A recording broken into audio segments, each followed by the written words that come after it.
যেন কৃষ্ণ বলে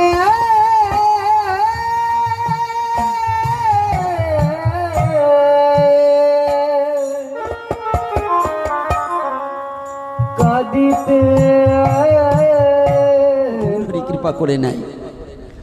আজকের কথাটা জানতে চেয়েছে যারা আমাকে এই বাড়িতে, যাদের যোগাযোগ মাধ্যমে ঘটক সেজে যারা আমাকে ঘটাবার জন্য এনেছে।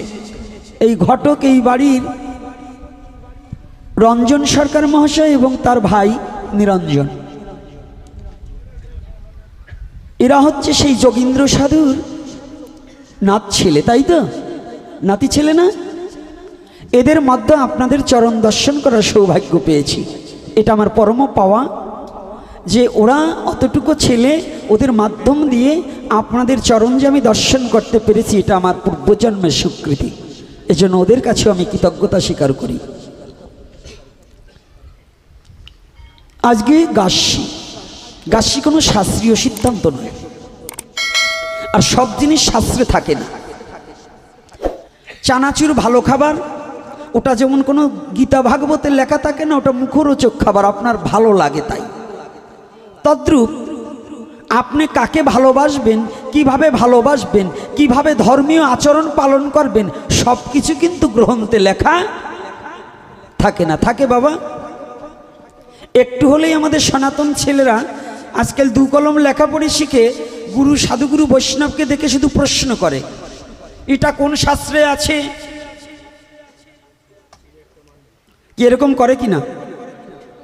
আমি চরণ ধরে করি মানা, এসব বাজে কোনো প্রশ্ন কাউকে না করাই বাঞ্ছনীয়। যাতে আত্মোন্নতি না হয়, যাতে নিজের স্বরূপ জানা না যায়, তাহা কোনো প্রশ্ন হয় না। আত্মজিজ্ঞাসা একমাত্র মহাপ্রভুর কাছে ছর গোস্বামীর মধ্যে সনাতন গোস্বামী আত্মজিজ্ঞাসা বেশি করেছেন। এখানে অনেক শাস্ত্রবিদ আছেন, আমি জানি কদমবাড়ি রথবাড়িতে এই অঞ্চলে অনেক ভক্তজন, অনেক সাধকজন আছেন। আর যেখানে মহাপুরুষ, ক্ষণজন্মা মহাপুরুষ গণেশ পাগল যেখানে এসে লীলা করেছেন, তার করুণা অনেক। তবে সনাতন গোস্বামী যত মহাপ্রভুর সাথে কথোপকথন করেছে, এত কথোপকথন অন্য কোনো গোস্বামীগণ করেন নাকি সম্রাট বাবা? তো সনাতন গোস্বামীর প্রতিটা কথাই ছিল আত্মজিজ্ঞাসা। আত্মজিজ্ঞাসা মানে কি? এই মায়েরা এদিকে শব্দ আসে। আত্মজিজ্ঞাসাটা হচ্ছে দেহের নয়, আত্মাকে চেতন করার কথা। আমি কে? সনাতন ধর্মে আপনাকে ভগবানকে খুঁজতে বলেনি। ভগবানকে পাওয়া বড় টাফ ব্যাপার। শুধু স্বর্গ উপরের দিকে হাত তুললেই স্বর্গ দেখা যায় না। স্বর্গ উপরে নয়, স্বর্গ এই মর্ত্যলোকে। না হলে মহাজনের পদ ভুল হয়ে যাবে। কোথায় স্বর্গ কোথায় নরক, কে বলে তা বহুদূর। মানুষের মাঝেই স্বর্গ নরক, মানুষই তো সুর আর অসুর। সুর মানে দেবতা, আর অসুর মানে যার নৈতিক চরিত্র কোনো কিছু ভালো না। তাহলে স্বর্গ নরক কোথায়? আলাদা কোনো জায়গায়? স্বর্গের আশায় ভজন করলে কাঁচকলা ছাড়া কপালে কিছু জুটবে না। আপনি পাতা যত বড় করেই বিছান না কেন, যে বেটা দেবে তার একটা ওজন আছে না? আছে কি না বাবা?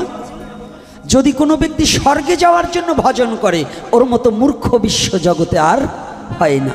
শুদ্ধ কৃষ্ণ ভক্ত সাজজ্য সালক্য সামপ্য শাস্তি নির্বাণ মুক্তি পর্যন্ত চায় না শুদ্ধ কৃষ্ণ ভক্ত। সে বললেন আমি তোমার কাছে কিছু চাই না, আমি কি চাইবো তোমার কাছে? আমার কি অপূর্ণ আছে তোমার কাছে চাইবো? আর এমন কি আছে যে সেটা তুমি জানো না যে আমার কি প্রয়োজন? আজকের কথাটা একটু ব্যতিক্রম কথা হবে, কারণ যেহেতু কদমবাড়ির এলাকায় কবি গান ভালো শোনে আর তত্ত্বজ্ঞ লোক বেশি, এই জন্য তত্ত্বে কতটুকু মত্ত হলে হবে না, তত্ত্বটাকে হৃদয়ে ধারণে করে এই দেহ জমিটাকে কতটুকু উর্বরা শক্তি বাড়িয়েছে, এই জন্য এই কথাটা আজকে আলোচনা হবে।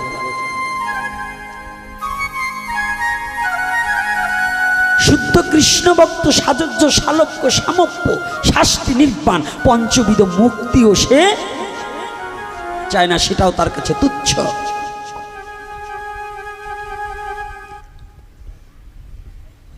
কে? হরিদাস,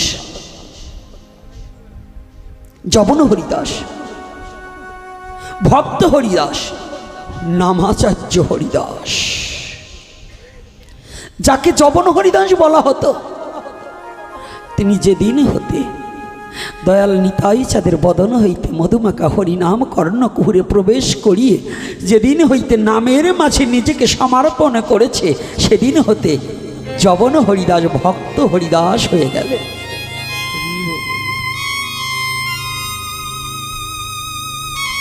আর এই ভক্ত হরিদাস যেদিন নাম করিতে নামার নামে একাকার হয়ে গেলেন, নামের মাঝে নিজেকে একেবারে বিলিয়ে দিলেন, বাঁশ বাজারের বেত্রাঘাত খাওয়ার পরেও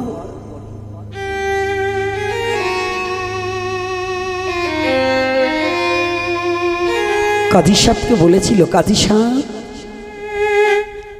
খণ্ড খণ্ড করো দেহ যদি যায় প্রাণ, তথাপি না ছাড়ব বদনে এই মধুর হরিনাম। হরিবল হরিবল। আমার দেহখানা খণ্ড খণ্ড করে দিন,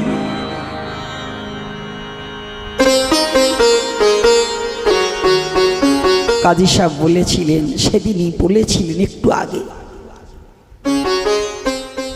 হরিদাস তোমার কোনো মৃত্যু হয়নি।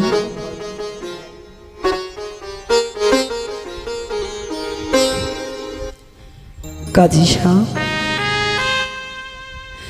দেহ নিয়ে পৃথিবীতে যেদিন জন্মগ্রহণ করেছি, অবধারিত মৃত্যু, অনিবার্য মৃত্যু আমার হবেই তো।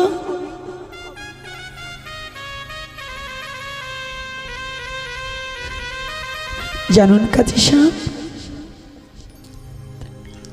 শুধু আমি হরিদাস নয়, যেজন বিশ্ব জগতে আমার ভগবানকে ভালোবেসে, যেজন জগতের নামকে ভালোবেসে দেহ মন জীবন জৈবন নামে ডুবিয়ে দিয়েছে, পৃথিবীর এমন কোন শক্তি নেই তাকে আর মারে, কারণ সে তো নামের মাঝে মরেই বসে আছে, তার আর কোনো মরার ভয় থাকে না। রাধে রাধে। যেজন নামে মরতে পারে, যে মধুমাকা হরি নামে মরতে পারে, তার কি আর মরার ভয় থাকে?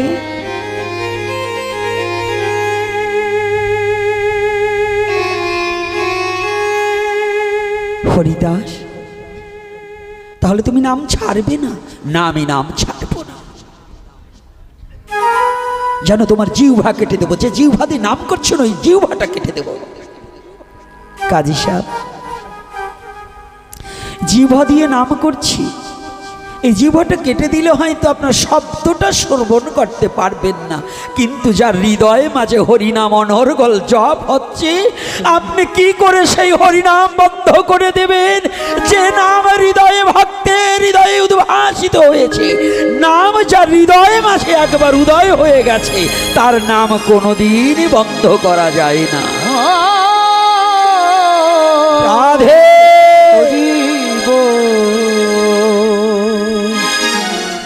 নাম কখনো বন্ধ করা যায় কি? তো শুদ্ধ কৃষ্ণ ভক্ত কেমন? এই হরিদাসে বিয়োগের আগে চলে যাবে মহাপ্রভু জানতে পারলেন। হরিদাসও জানতে পেরেছে প্রভু আর বেশি দিন এই লীলায় থাকবেন না, লীলা সম্বরণ করবেন।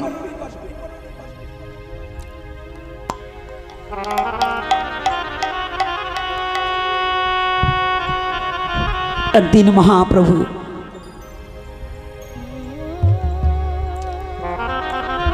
গোবিন্দকে যেদিন প্রসাদ দিয়ে পাঠিয়েছিলেন,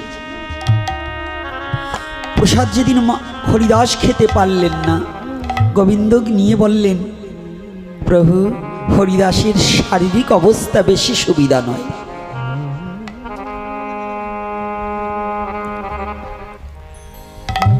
প্রভু যেদিন দেখতে এসেছিলেন, এসেই প্রভু জিজ্ঞাসা করছে, হরিদাস নাম করছে, একটু ভাবনাটাই যে কষ্ট পাবেন না। ইদানিং আমরা কিছু ভক্ত হয়ে গেছি, অতিরিক্ত ভক্ত হয়ে গেছি। কেউ 6 মাস, কেউ 2 বছর, কেউ 3 বছর ধরে প্রসাদ বুঝি কিংবা নিরামিষ বুঝি হয়ে একটা জপের মালা হাতে নিয়ে আমাদের যে অহংকারটা বেড়েছে না, এই অহংকারের আগুনে আমাদের হৃদয়ে কৃষ্ণ প্রেম পুড়ে যাচ্ছে, কৃষ্ণ ভজনের দ্রব্যটা পুড়ে যাচ্ছে। যদি কোনো কৃষ্ণ ভক্তের হৃদয়ে অহংকার এসে জাগা বাসা বাঁধে না, তাহলে ওই কৃষ্ণ ভক্তের হৃদয়ে ভগবানের প্রেম বস্তু থাকে না, প্রেমটা নষ্ট হয়ে যায়। আর যদি ওই প্রেমটা নষ্ট হয়ে যায়, ওই দেহ দ্বারা, প্রেম শূন্য দেহ দ্বারা কোনোদিন গোবিন্দ সেবা হবে না। প্রেম শূন্য দেহ দ্বারা কোনোদিন গোবিন্দ সেবা হতে পারে না, সে যে ভক্ত হোক।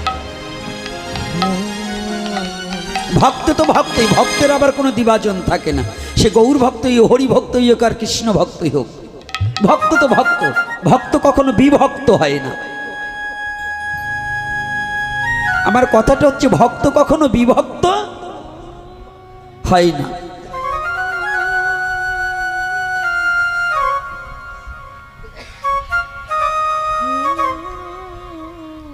হরিদাস নাম করছে,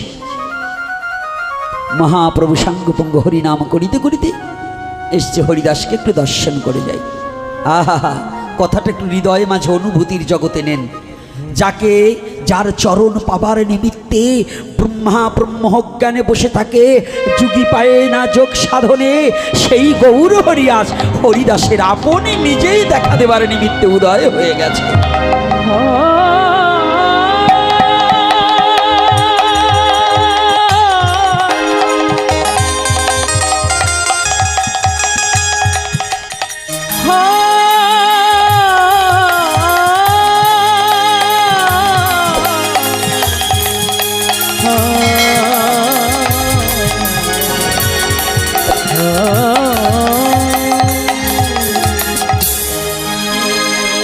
কথাটা একটু অনুভূতির জগতে নিতে হবে।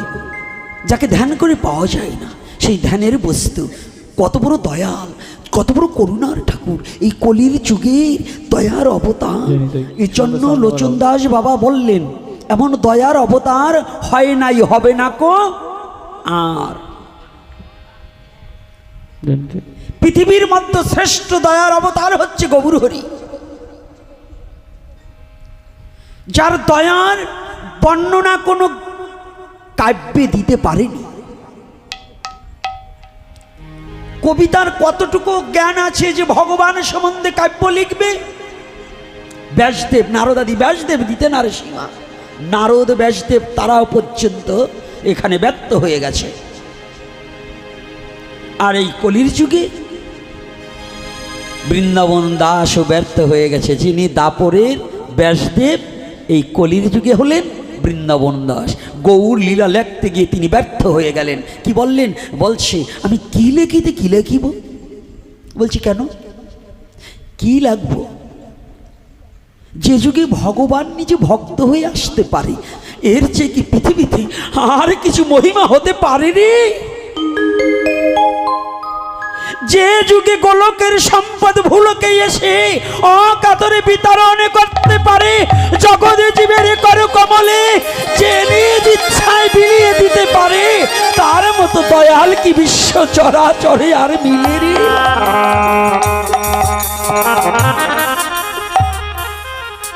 বৃন্দাবন দাস গোস্বামীর কলম থেমে গেলেন তার মহিমা লিপিবদ্ধ করতে গিয়ে। আর আমার মতো ক্ষুদ্র নরকের কীট গৌর লীলাকে কতটুকু সাজাতে পারবো? যুব সমাজ তো এটাকে অনুভূতির জগতে নিতে হলে অন্তত কিছু সাধু সঙ্গ করিতে করিতে, কিছু ভক্ত সঙ্গ করিতে করিতে যদি কোনোদিন কোনো শুদ্ধ ভক্তের কৃপা কারো প্রতি বর্ষিত হয়, সেদিন হয়তো হলেও হতে পারে। বিদ্বান হলে গৌর কৃপা হবে না, জ্ঞানী হলে হবে না, পণ্ডিত হলে হবে না, যুগী হলে হবে না, যদি কোনোদিন কোনো শুদ্ধ ভক্তের কৃপা কারো প্রতি বর্ষিত হয়, সেদিন আমার গৌরের সেই লীলা উদ্ভাসিত হবে আপন হিয়ায়। কষ্ট হচ্ছে না তো কথা শুনতে? হ্যাঁ, আজকে কিন্তু জাগরণের রাত। আজকে রাত কিন্তু কোন দিক দিয়ে যাবে গড়ি দেখতে পারবেন না, নাকি? রাধে রাধে। আমার মরু বাবার একটু কষ্ট হবে, গোপালগঞ্জ যাবে তো, তাই যাক। মরু তো মরেই গেছে, এই জন্যই তো নাম মরু। এইবার কি মাঝে মাঝে একটু রসের কথা না বললে কিন্তু হয় না, কারণ হরি কথা কি আনন্দের কথা, হরি কথা কি প্রেমের কথা, হরি কথা কি দয়ার কথা, হরি কথা কি করুণার কথা, হরি কথা কি প্রেমের কথা। জন্য নবরসেরও আয়োজন করতে হয়। দ্বাদশ রসের মধ্যে হাস্য রস ভগবান নিরূপণ করেছে। এইবার শুধু লীলাটা একটু স্মরণ করতে হবে চোখ বন্ধ করে। হরিদাস নাম করছি, গৌর হরি এসেছে। হরিদাস, ও হরিদাস ডাক শুনছে। ভক্ত ডাকে ভগবানকে, আর আজকে ভগবান ডাকছে। গৌলীলা তাৎপর্যটা কি এখানে একটু বুঝার ব্যাপার। কৃষ্ণ কোনোদিন কোনো ভক্তকে ডাকেনি, রামচন্দ্র ডাকেনি, একমাত্র গৌর হরি ডেকেছে। নাকি মিথ্যা বলুন? কি মিথ্যা বলছি না সত্য? এ যুগের গৌর হরি ডাকছে। কাকে ডাকছে? হরিদাস, ও হরিদাস। প্রভু, প্রভু মেঘনা চাইতে জল, তুমি এসেছো করুণার নিধি।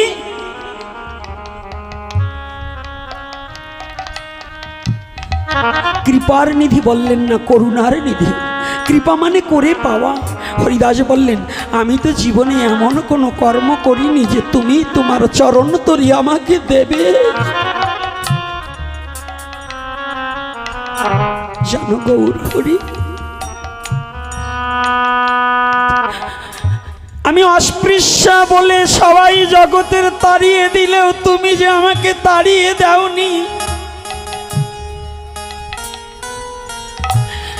এই বিশ্ব জগতের সবাই আমাকে দূর দূর করে তাড়িয়ে দিলেও তুমি যে তোমার চরণ থেকে আমাকে বঞ্চিত করনি।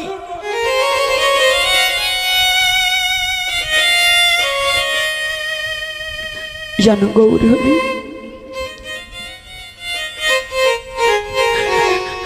আমি সেই শিশুকালে বাবাকে হারিয়েছি। জানো গৌর হরি, নিষ্ঠুর ব্রাহ্মণ সমাজ সেদিন আমার মাকে আমার পিতার সাথে পুড়িয়ে দিয়েছিল।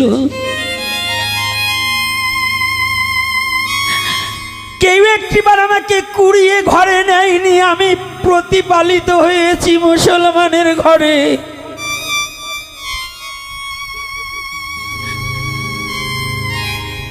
তুমি আমাকে সেই নরক থেকে উদ্ধার করে তোমার চরণ প্রান্তে আমাকে জাগা দিয়েছো প্রভু। জানো প্রভু,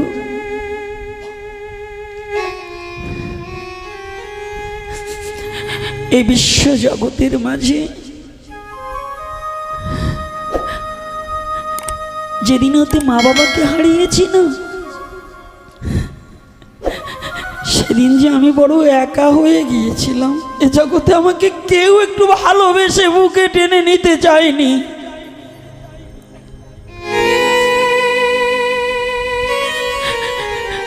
জানো গৌর হরি, আমি যেদিন ভাগবতে গিয়ে শুনেছিলাম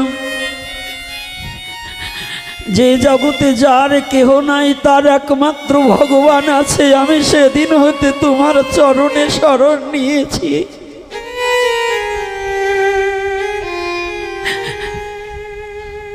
আমি সেদিন হতে কি করেছি জানো? জগতে যার কেহ নাই তার নাকি তুমি আছো। আজও তো জগতে আমার বলতে কেহ নাই,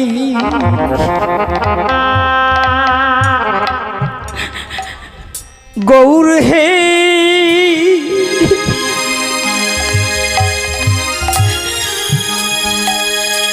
এই বিশ্ব জগতে তোমার চরণ ছাড়াই আমার তো কোনো দাঁড়াবার জায়গা নাই। জাগা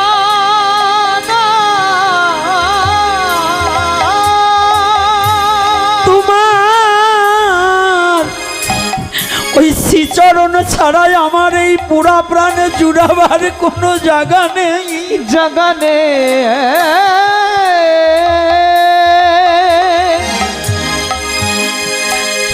জানো গৌর হরি,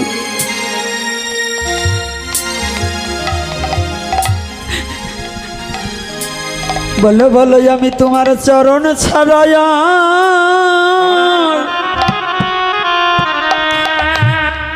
আমি কোথায় যাব? বলো বলো তোমার চরণ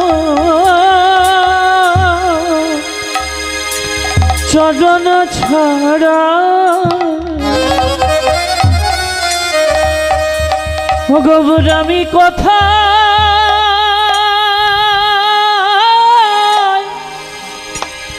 কোথায় যাব? বলো বলো তোমার চরণ ছাড়া গৌর হরি আমি কোথায়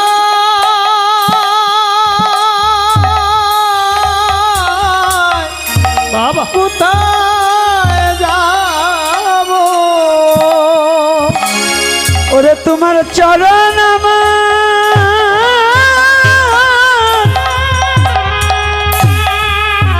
কেবল একমাত্র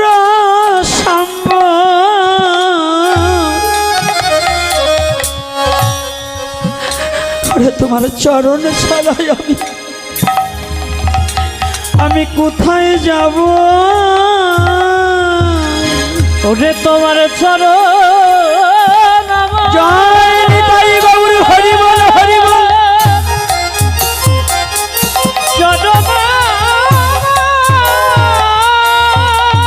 একমাত্র সম্বল একমাত্র সম্বল বলো বলো তোমার চরণ ছাড়া ও গৌর আমি কোথায় যাব? তোমার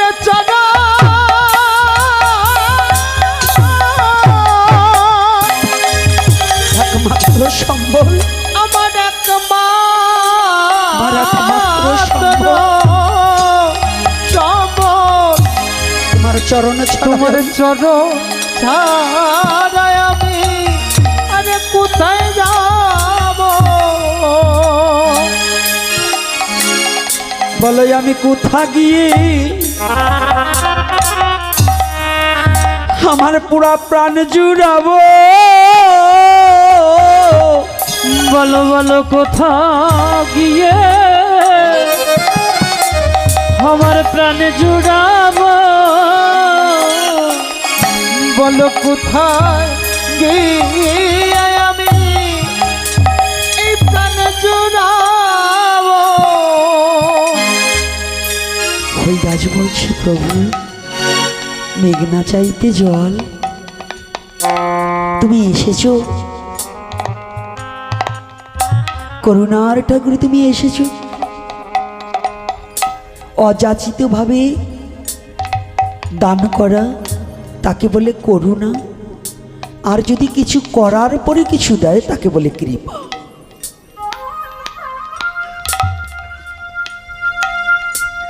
কলিহত জীবের করুণা করে করুণায় অবতীর্ণ কলৌ সমার পৈতুন্নত উজ্জ্বল রসং সভক্তি শ্রিয়ম হরি পুরাট সুন্দর দিতি কদম্ব সন্দীপিত সদা হৃদয় কন্দর স্ফুত বা সচির নন্দন শ্রীহরি।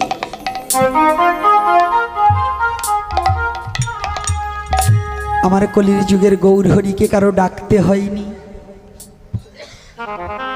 কলির যুগের গৌর হরিকে কারো ডাকতে হয়নি। ডাকার জন্যই তিনি নিজে জগৎ জীবকে ডাকার নিমিত্তে আপনি আসিলেন। এজন্যই কৃষ্ণদাস কবিরাজ কলম দিলেন, করুণায় অবতীর্ণ কলম।